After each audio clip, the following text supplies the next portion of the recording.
अध्याय 6 इंच पंच। अनुवादक सीकटलन, संपादक सीकटलन। तियान इमामडोंग ने अपनी ताकत के लिए 7 आंखों की मदद से झो वेन को थोड़ा आश्चर्यचकित कर दिया। फोर्स ट्रेनिंग वाले उपकरणों की कीमत फोन पर गेम में फोर्स के आंकड़े से थोड़ा अलग था। हालांकि अंतर्विरोध अधिक नहीं था। उन्हें मूलतः एक ही इकाई साझा करने वाला माना जा सकता है। झो वेन से पहले रहस्यमयी फोन मुलाकात में उनकी कोशिश भी सिर्फ 7 थी। अब तुम्हारी बारी है, तियान भाद्रोंग ने एक तरफ कदम बढ़ाया और झो वेन से कहा। झो वेन ने आतंकवादियों वाले उपकरणों को सामने खड़ा कर दिया और तीनों की नजरें उस पर टिक गईं। वे सभी जानना चाहते हैं कि गाइड हाई स्कूल का ये पूर्व नंबर 1 प्रतिभा में कितना मजबूत है। प्राइमरियल आर्किटेक्चरल मॉड्यूल्स के इनसाइड यू क्यूबाई ने समान आर्किटेक्चर साझा किए। 1 महीने से ज्यादा का समय रुकने के बाद झो वेन के पास और कितनी ताकत थी। हालांकि ताकत कोई ऐसी चीज नहीं थी जो युद्ध में किसी की प्रतिक्रिया के जितनी जल्दी कम हो जाए। उसकी एक बात थी और उसे दूसरी बात बताना था। ताकत विकसित करने के कौशल के लिए बहुत अभ्यास की आवश्यकता होती है, इससे पहले कि कोई भी व्यक्ति अपनी ताकत को पूरी तरह से जारी कर सके। समय के साथ व्यक्ति को जंग लगेगी, इसलिए भले ही किसी के पास अभी भी ताकत हो, वे शायद ही इसे पूरी तरह से जारी कर सकते हैं। झो वेन इंच पंच लीज की मुद्रा में डुप्लीकेट बोर्ड के सामने थे। यह कोई मौलिक ऊर्जा कौशल नहीं था, बल्कि एक सामान्य युद्ध कौशल था। यह स्कूल सामान्य शिक्षा का हिस्सा था। हालांकि इंच पंच को उठाना आसान था, लेकिन इसमें जीत हासिल करना कठिन था। इसका उपयोग कम से कम दूरी पर अधिकतर मात्रा में प्रशिक्षण के लिए किया जाता था और इसमें एक निश्चित स्तर की प्राप्ति के लिए बहुत अभ्यास की आवश्यकता होती थी। इसके अलावा इसे कम दूरी पर रखा गया था, इसलिए इंच पंच में कोई सुंदर या अच्छा पोज नहीं था। सामान्य छात्र किसी ऐसी चीज का अभ्यास करने के लिए अधिक इच्छा रखते थे जो अपना प्रभाव तुरंत छोड़ देता था और पंचिंग तकनीक जो इब्राहिम दिखाई देती थी। बेशक और भी अधिक छात्रों ने स्टार्टअप का प्रशिक्षण लेना चुना। आखिरकार वास्तविक युद्ध में बेरोजगारी से होने वाली क्षति किसी के हाथ पैर से कहीं अधिक हुई थी। झो वेन को विलासिता बोर्ड पर लगभग अपनी अलग बांधते देखने पर फैंग रुऑक्सी कंपनी और को पता चला कि वह इंच पंच का उपयोग कर रही थी। तियान इमामडोंग ने अपने मुंह सिकोड़कर ने कहा, इंच पंच द्वारा प्रदान की गई पोर्टेबल शक्ति वास्तव में बहुत मजबूत है, लेकिन यह वर्षों के कठिन प्रशिक्षण के बिना आसानी से हासिल करने वाली चीज नहीं है। आशा करती है कि झो वेन अपनी उपलब्धि से आगे न बढ़ें। हालांकि तियान जियांगडोंग के शब्द सुखद नहीं थे। यू क्यूबाई ने सहमति व्यक्त की। इंच पंच में आसानी से मजबूती हासिल नहीं थी। झो वेन ने अधिकांश अभ्यास नहीं किया और हाल के महीनों में उन्होंने खुद को गेमिंग में शामिल कर लिया था। इसलिए शक्ति परीक्षण के लिए इंच पंच का उपयोग करने से उसे और भी बुरे परिणाम मिल सकते हैं। उलझन। जब चौकड़ी अभी भी सोच में थी तो उन्होंने झो वेन की कमी को बेहद तेज गति से कांपते देखा। यह इतना तेज था कि अगर म्यूजिकल बोर्ड से धमाका नहीं होता तो शायद वे खुद ही नीरस को देखने की कल्पना कर लेते। ऐसा था मानो झो वेन की आमिर कभी हिली ही न हो। उनकी 8 पेंसिलें तेजी से स्क्रीन की ओर से देखने लायक जगह। वे झो वेन के मुके के परिणाम जानना चाहते थे। अंतर बहुत छोटा है। तियान लामडोंग, फैंग रुऑक्सी और लीजेट के दिमाग में एक ही विचार एक साथ आया। जिससे दूरी उसने मुक्का मारा वह बहुत छोटी थी। हालांकि इंच पंच सबसे कम दूरी पर अधिकतम ताकत देने के बारे में है, लेकिन जब अंतर बहुत छोटा हो तो किसी भी ताकत को पहुंचाना बहुत मुश्किल होता है।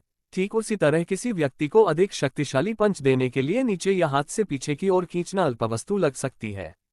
इंच पंच पूरे रास्ते है। केवल साध्य इंच पंच विशेषज्ञ ही इतनी कम दूरी पर इतनी ताकतें दे सकते हैं। यू क्यूबाई के दिमाग में और भी बहुत कुछ चल रहा था। जब सभी ने स्क्रीन पर नंबर देखा तो उनके विचार तुरंत उड़ गए। उन्होंने देखा कि एक के बाद एक नंबर जल रहा था और जल्द ही 10 भी जल गया। झो वेन के इंच पंच ने ताकतों के 10 अंक प्रदान किए। 10। ये 10 है। ये कैसे संभव है? यू क्यूबाई को सुखद आश्चर्य हुआ। यू क्यूबाई वर्षों से पढ़ा रहे थे। एक हाई स्कूल के छात्र द्वारा बिना किसी आदिम ऊर्जा कौशल का उपयोग किए 10 की ताकत वाला मुक्का मारने का विचार डरावना था। भले ही सामान्य छात्र के पास उपयोग करने के लिए स्ट्रेंथ क्रिस्टल हो, हाई स्कूल के दौरान उनके लिए ऐसे स्तरों तक पहुंचना बहुत मुश्किल था। ऐसा इसलिए था क्योंकि जब किसी की ताकत बढ़ाने की बात आती थी तो विशिष्ट ताकत वाले क्रिस्टल सीमित थे। 7 से आगे एक विशिष्ट स्ट्रेंथ क्रिस्टल का उपयोग करना व्यावहारिक रूप से बेकार था। किसी की ताकत में तब तक सुधार नहीं हो सकता जब तक उसके पास अत्यधिक उच्च गुणवत्ता वाले ताकत वाले क्रिस्टल न हो, अन्यथा वे केवल धीरे धीरे अपनी ताकत बढ़ाने के लिए अपने शरीर को लगातार निखारने के लिए एक आदिम ऊर्जा कला का विकास कर सकते थे। लेकिन वह बहुत कठिन था। पौराणिक अवस्था में विकसित होने से पहले सामान्य मानव के लिए ताकत को 10 के मान तक पहुंचाना बहुत कठिन था। अधिकांश मनुष्य नश्वर अवस्था में 7-8 पर थे। झो वेन स्पष्ट रूप से अभी भी नश्वर अवस्था में था, फिर भी वह केवल अपनी मांसपेशियों के बल पर 10 के बराबर ताकत प्रदान कर सकता है। संपूर्ण लीग में भी इसे अत्यंत दुर्लभ माना गया। इसे लाखों में एक कहना शायद अतिशयोक्ति नहीं होगी। क्या ऐसा हो सकता है कि झो वेन अपने आत्म दुख में डूबा ना हो? कक्षा में उसके लगातार सोने का कारण खुद को और भी अधिक प्रशिक्षित करने से होने वाली थकान है। जितना अधिक यू क्यूबाई ने इसके बारे में सोचा, उतना ही अधिक वह अपने सिद्धांत के प्रति आश्वस्त होता गया। उसने झो वेन को जो नजर दी, वह प्रशंसा और स्नेह के साथ साथ राहत से भी मिश्रित थी। ऐसा होना ही चाहिए। पूर्व प्रिंसिपल वास्तव में बेहतर जानते हैं। मैंने उससे गलती की थी। मॉर्टल स्टेज पर 10 स्ट्रेंथ रखने की गाइड सिटी में कोई भी बराबरी नहीं कर सकता। यहां तक कि पृथ्वी पर सभी हाई स्कूल के छात्रों के बीच भी वह अभी भी शीर्ष श्रेणी का होगा। कितना अच्छा बच्चा है। यह उसके लिए कठिन रहा होगा। जितना अधिक यू क्यूबाई ने इसके बारे में सोचा, उतना ही अधिक उसे झो वेन के प्रति स्नेह महसूस हुआ। उन्होंने महसूस किया कि झो वेन न केवल प्रतिभाशाली थे, बल्कि उनका स्वभाव भी अच्छा था। जब से वह एंजिन से हार गया था, कई लोग उस पर जीभ फिरा रहे थे। इतने भारी दबाव में उन्होंने खुद का बचाव करने की कोशिश नहीं की थी, लेकिन वास्तव में थोड़े समय में इतना प्रभावशाली कदम उठाने में कामयाब रहे थे। हाई स्कूल के छात्रों में ऐसी मनस्थिति और प्रतिभा बहुत दुर्लभ थी। बिल्कुल नहीं। किसी मौलिक ऊर्जा कौशल का उपयोग किए बिना 10 वितरित करना। मुझे मत बताओ कि यह व्यक्ति प्रतिदिन घर पर छिपकर अपनी शक्ति का प्रदर्शन कर रहा है। तियान जियांगडोंग मदद नहीं कर सका, लेकिन डटक गया। मॉर्टल स्टेज पर 10 स्ट्रेंथ पहुंचाना बहुत चौंकाने वाला था। गाइड सिटी जैसे छोटे शहर के लिए ऐसा व्यक्ति पैदा करना दुर्लभ था। ली जी और फैंग रुओक्सी ने झो वेन को अजीब नजरों से देखा। हालांकि फैंग रुओक्सी ने कभी नहीं माना कि झो वेन कोई ऐसा व्यक्ति है जो आत्म दुख में डूबा रहेगा, और उसने निजी तौर पर कठिन प्रशिक्षण लिया था। उसने कभी भी उससे इतनी प्रगति हासिल करने की उम्मीद नहीं की थी। देखने में लगता है कि ताकत मापने वाले उपकरण के नंबर गेम से थोड़े अलग हैं।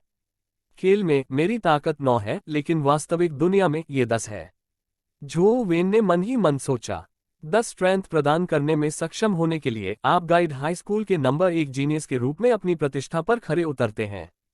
हालांकि अगर आप मानते हैं कि आपने मुझे हरा दिया है, तो आप गलत हैं, तियान जियांगडोंग ने झो वेन की ओर देखते हुए कहा। झो वेन का परिणाम देखने पर तियान जियांगडोंग पहले से ही झो वेन को अपनी टीम में शामिल करने के लिए तैयार थे। हालांकि तियान जियांगडोंग लाइटनिंग फिस्ट के साथ 10 से अधिक ताकत प्रदान कर सकता था, लेकिन ये कुछ ऐसा था जिसने मौलिक ऊर्जा खर्च की। इस वर्तमान स्तर पर वह थोड़े समय में केवल एक ही मुक्का मार सकता था, जिससे उसे लंबे समय तक इसका उपयोग करने से रोका जा सकता था। जहां तक झो वेन का सवाल है, उसने 10 शक्तियां प्रदान की थीं। वह लंबे समय तक युद्ध में शामिल रह सकता था, जो टीम के लिए एक बड़ा वरदान था। यह तियान जियांगडोंग की लाइटनिंग फिस्ट से भी अधिक उपयोगी थी।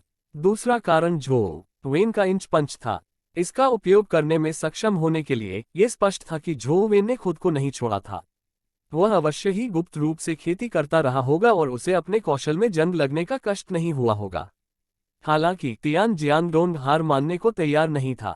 टीम में झो वेन की स्वीकृति के लिए उदारतापूर्वक आवाज उठाने से पहले उन्होंने अभी भी झो वेन को हराने की योजना बनाई थी। अध्याय 7, मशीन को एक मुक्के से नष्ट करना। अनुवादक सीक्टलन, संपादक सीक्टलन। जियांगडोंग। ली जी कुछ देखने वाला ही था कि तियान जियांगडोंग ने उसे काटने के लिए अपना हाथ हिलाया। यदि 10 व्यक्ति अपनी टीम में शामिल हो सकते हैं तो लाभ स्पष्ट था। ली जी का मानना था कि चैरिटेबल झो वेन ने अपना ऑटोमोबाइल कौशल प्रदर्शित किया है, इसलिए जारी रखने की कोई आवश्यकता नहीं है। किसी को भी पार्टी के लिए तैयार नहीं किया गया था। यदि तियान जामादोव को झो वेन को कब्जे के लिए लाइटनिंग फिस्ट का उपयोग करना था, इस प्रकार उसे छोड़ने का कारण बना। इससे उन्हें नुकसान होगा। तियान लामाडोन को अंतिम बोर्ड की ओर से देखते हुए ली जी ने कहा कि यह चाहत थी, लेकिन फैंग रुओक्सी ने उसे रोक दिया। क्या ये व्यवस्थित है? ली जी ने फैंग रुओक्सी की ओर देखा और कहा, यह ठीक है। उसने पहले ही झो वेन को स्वीकार कर लिया था। वह हारना नहीं चाहती थी, फैंग रुओक्सी ने धीरे से कहा। संयोजन होने से पहले ली जी थोड़ी अचंभित हो गए थे। उसने चबाने से पहले मनोरंजन में शाप दिया, वह दूसरा आदमी सारंगी बजाना नहीं कर सकता। तियान जियांगडोंग ने शक्ति परीक्षण का दूसरा दौर शुरू किया। बोर्ड के सामने तियान शानदोंग होने की अभिव्यक्ति भारी थी। वह धीरे धीरे से अपने दोस्त के रूप में शामिल हो गई क्योंकि नसें उभरी हुई थीं। बिजली के बोल्ट में शामिल होते हुए अनोखे हो रहे थे, जिससे ये शक्तिशाली और भयानक लग रही थी। उलझन, मुख का रॉक से रॉकस्टार बोर्ड से ब्लॉक किया। विशेष धातु मिश्र धातु दबाव बोर्ड स्पष्ट रूप से पीछे हट गया क्योंकि स्क्रीन पर नंबर तेजी से चमकने लगा, अंततः 11 पर रुक गया। ये कैसा रहा? जैसे ही उसने अपनी सारी आदिम ऊर्जा खर्च करने से रिकॉर्ड लिया, तियान लामाडोंग ने चुपके से अपने माथे से पूजन किया। उसकी कोशिशें केवल 7 थी, और एक लाइटनिंग फिस्ट के साथ यह उसकी सेनाओं को लगभग आधा बढ़ाया जा सकता था। यह अत्यधिक स्थिर नहीं था, जिससे उसे 10 या 11 बेतरतीब से आउट करने की अनुमति मिल गई। उन्होंने आज काफी अच्छा प्रदर्शन किया, जिससे वह झोउ वेन को सफलता मिली। ये प्रभावी था। खेती के मामले में झोउ वेन वास्तव में एक जीवंत व्यक्ति थे। हालांकि वह एक संवेदनशील व्यक्ति नहीं थे। उन्होंने तियान जामाडोंग के स्थिर बदलावों पर ध्यान नहीं दिया और इस धारणा में फंस गए कि जब तक वह तियान जामाडोंग को हरा नहीं देते, तब तक वह टीम में शामिल नहीं हो सकते। इसलिए उसने फिर से ट्रैक्टर वाले उपकरणों की ओर से हथियार उठा लिए। हालांकि झोउ वेन ने तुरंत अपना मुक्का नहीं मारा। इसके बजाय उन्होंने ट्रैक्टर वाले उपकरणों का अध्ययन शुरू किया। आप कहाँ देख रहे हैं? अगर आप ऐसा नहीं कर सकते तो बस हमें बताएं। मेरे लिए हारना शर्मनाक नहीं है। ऐसा महसूस हुआ कि झोउ वेन मुक्का नहीं मारा जा रहा था। तियानथी टिमेडोंग ने कल्पना की थी कि झोउ वेन में हथियार की कमी थी और वह मुक्का मारने में झिझक रही थी। झोउ वेन ने फोर्सेस वाले उपकरणों को देखा और उत्सुकता से पूछा, अगर मैं इसे तोड़ दूं तो स्कूल में इसके लिए भुगतान नहीं मांगूंगा, है ना? जैसे ही तियान जियांगडोंग ने झोउ वेन को सुना, वह जोर से हंस पड़ा। भाई, बड़ी या डींगे हाँकना। यह एक ताकत मापने वाला उपकरण है। इसे विशेष रूप से ताकत मापने के लिए बनाया गया है। हालांकि यह केवल 20 की ऊपरी सीमा के साथ उच्च विद्यालय के छात्रों के लिए बनाया गया एक निम्न स्तरीय मॉडल है। कुछ उच्च विद्यालय के छात्र इस सीमा तक पहुंच सकते हैं, इसे नष्ट करना तो दूर की बात है। आओ इसे करें। यदि आप वास्तव में इसे नष्ट कर देंगे तो मैं नुकसान की भरपाई करूंगा। समझ में आता है? झोउ वेन ने सिर हिलाया। उपकरण काफी ठोस लग रहा था, इसलिए इसके क्षतिग्रस्त होने की संभावना नहीं थी। झोउ वेन ने अपनी मुट्ठी ऊपर उठाते हुए और संकोच नहीं किया। उसकी मुट्ठी की त्वचा धीरे धीरे धात्विक चमक के साथ लाल हो गई। ऐसा लग रहा था जैसे वह किसी लाल धातु की झिल्ली में लिपटा हुआ हो। आदिम ऊर्जा कौशल। तो झोउ वेन ने पहले ही एक आदिम ऊर्जा कौशल सीख लिया है। तियान जियांगडोंग तुरंत कुछ हद तक निराश हो गया। बिना किसी संदेह के झोउ वेन की ताकत के साथ प्राइमर्डियल एनर्जी स्किल का ज्ञान, चाहे वह कितना भी कमजोर क्यों न हो, उस ताकत को खत्म कर सकता है जो तियान जियांगडोंग की तुलना में कहीं अधिक बड़ी थी। इसलिए बाद वाले को पता था कि उसका नुकसान निश्चित है। फैंग रुओक्सी और लीजी कुछ हद तक आश्चर्यचकित थे कि झोउ वेन एक मौलिक ऊर्जा कौशल जानता था। इसने उन्हें युद्ध परीक्षण में उच्च अंक अर्जित करने में सक्षम बनाया। टकराना। झोउ वेन ने दबाव बोर्ड पर अपनी मुट्ठी जोर से पटक दी और जैसे उस पर हथौड़े से प्रहार किया गया हो, वह पीछे हट गया। स्क्रीन पर नंबर चमकते रहे, तुरंत 11 को पार कर गए। मुझे आश्चर्य है कि प्राइमर्डियल एनर्जी स्किल के उपयोग के माध्यम से उसका अंतिम स्कोर क्या होगा, फैंग रुओक्सी ने सोचा, लेकिन उसने संख्याओं को बहुत तेज गति से चमकते हुए देखा। पलक झपकते ही, उसके हाव भाव बदलते ही सभी नंबर रोशन हो गए। बूम! इससे पहले कि दर्शक कुछ सोच पाते, शक्ति मापने वाले उपकरण ने एक अजीब ध्वनि उत्पन्न की। किसी स्थान पर उपकरण का पिछला हिस्सा फट गया और फव्वारे की तरह हल्का पीला तरल बाहर निकलने लगा। तियान जियांगडोंग और कंपनी ने अपने मुंह को ओ आकार में चौड़ा किया और झोउ वेन और तरल उगलने वाले शक्ति मापने वाले उपकरण को एकटक देखा। सन्नाटा छा गया। क्यूबाई की आंखें भी चौड़ी हो गईं। वह व्यक्तिगत रूप से यह निर्धारित करने के लिए आगे बढ़ने को उत्सुक थी कि ताकत मापने वाला उपकरण वास्तव में टूट गया था या नहीं। वह स्वाभाविक रूप से झोउ वेन से भुगतान नहीं चाहता था, लेकिन वह अविश्वास से भरा हुआ था कि एक हाईस्कूल के छात्र की मौलिक ऊर्जा कौशल इतनी मजबूत हो सकती है। तियान जियांगडोंग कांप उठा। मुक्के की ताकत के बारे में सोचकर वह खुद को ये कल्पना करने के लिए मजबूर नहीं कर सका कि अगर ताकत परीक्षण में उसने झोउ वेन से मुकाबला किया होता तो क्या होता। ताकत मापने वाले उपकरण की ऊपरी सीमा 20 थी, लेकिन इसका मतलब यह नहीं था कि यह केवल 20 की ताकत का सामना कर सकता था। वास्तव में हाइड्रोलिक तंत्र को तोड़ने के लिए 20 से अधिक की ताकत की आवश्यकता थी। ताकत 10 के साथ भी झो वेन को शायद इस तरह की क्षति पहुंचाने के लिए रैंक 8 या 9 पर प्राइमर्डियल एनर्जी कौशल की आवश्यकता थी। यदि उसने पूर्व प्रिंसिपल से झो वेन की पृष्ठभूमि के बारे में नहीं सीखा होता तो उसे ये भी संदेह होता कि झो वेन ने उच्च स्तरीय प्राइमर्डियल एनर्जी स्किल क्रिस्टल का उपयोग किया था, अन्यथा उसके लिए ऐसी ताकत रखना असंभव होता। हालांकि झो वेन की पृष्ठभूमि के साथ उसके लिए ऐसे उच्च स्तरीय प्राइमर्डियल एनर्जी स्किल क्रिस्टल्स का होना असंभव लग रहा था।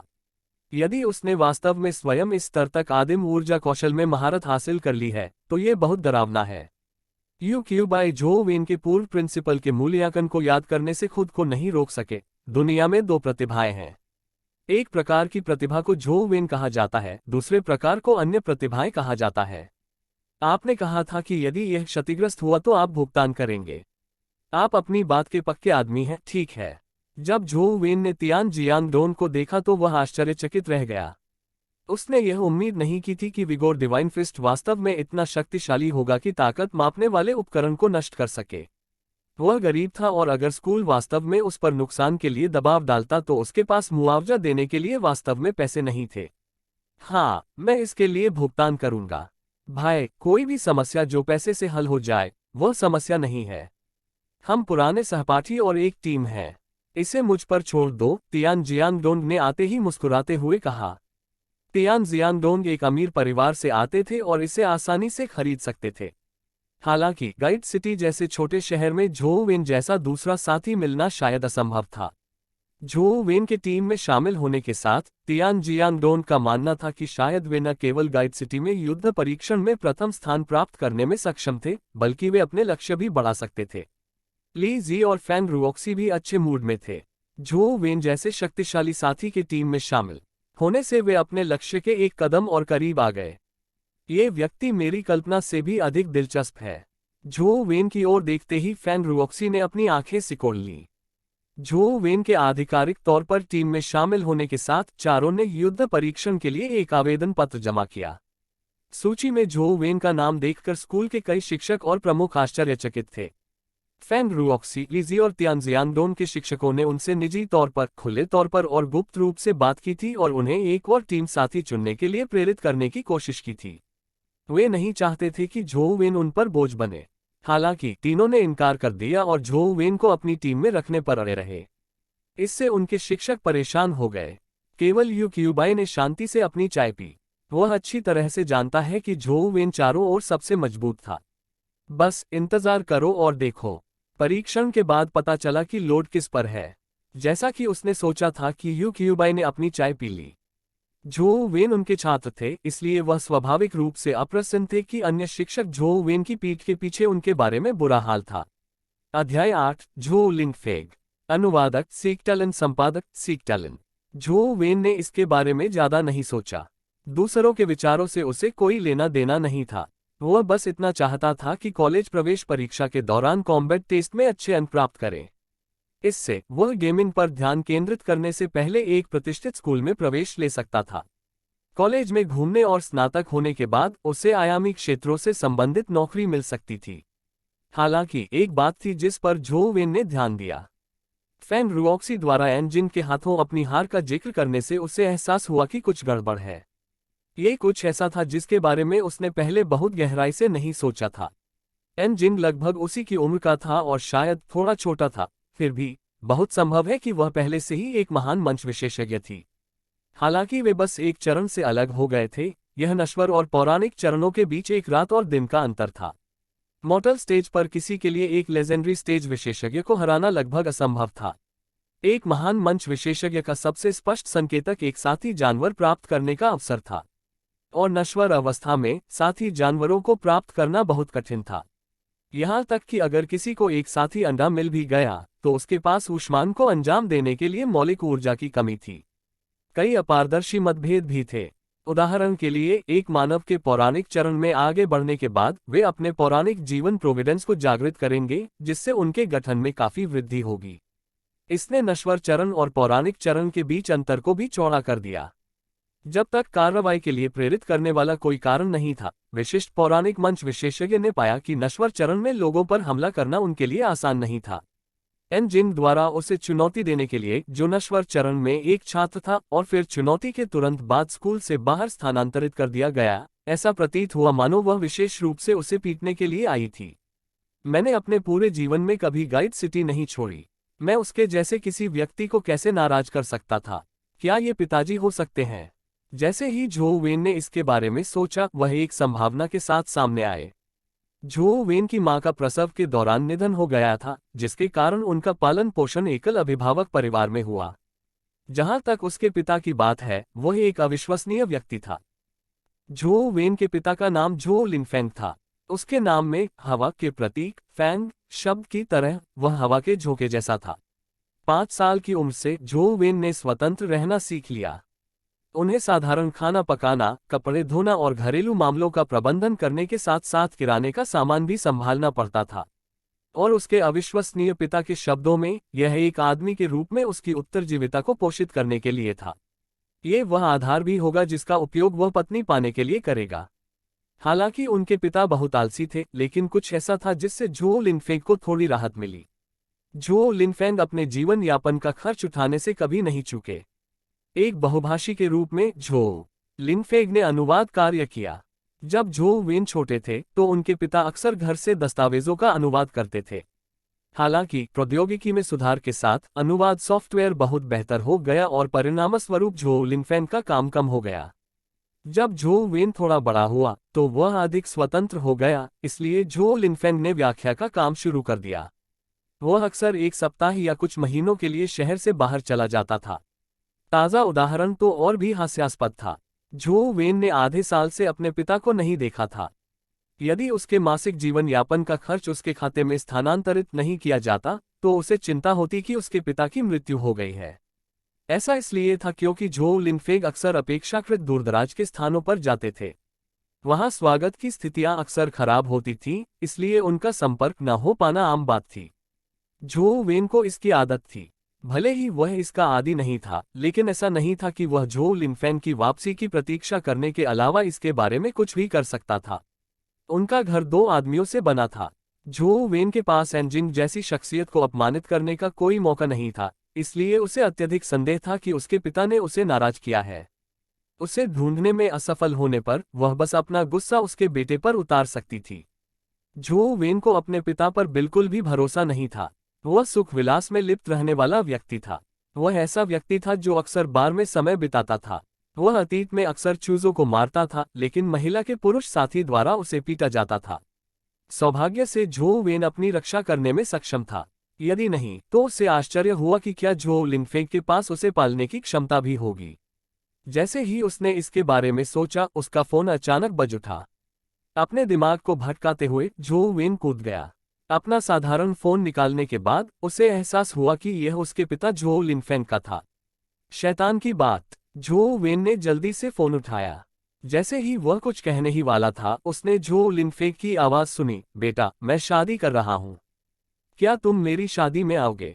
शुक्र है जो वेन पानी नहीं पी रहा था, अन्यथा वह सब कुछ उगल देता।